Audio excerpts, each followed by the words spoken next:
And I remember, in the, I don't want to go back over the referendum campaign, but in the referendum campaign, one of the points you made as Prime Minister most forcefully and impressively was that being a member of the EU helped us maximise our influence on foreign policy and security. Have you changed your mind on that?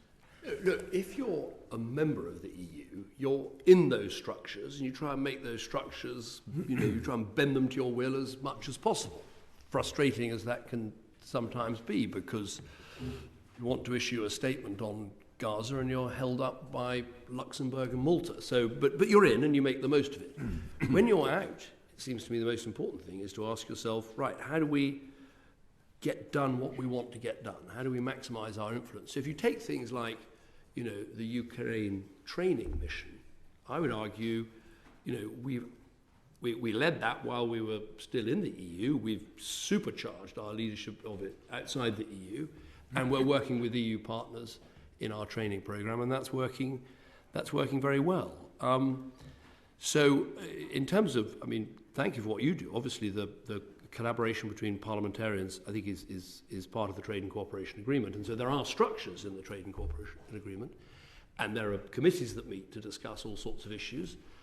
Some of them are doing great work. I think they've had something like 42 meetings in the last period.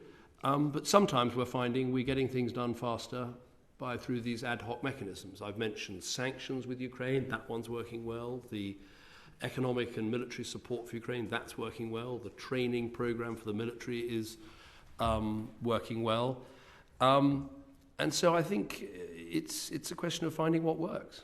But I wouldn't, I think it's a mistake to think, having left, that the best thing is to try and recreate the sort of structures you had when you were in. I don't think we should do that. We have to, we're in a new situation, out of the single market, out of the customs unit, with a trade and cooperation agreement, with all the equities and powers that we have. How do we make the most of that?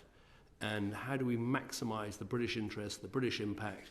And I think we need to think that's the question that we have to answer.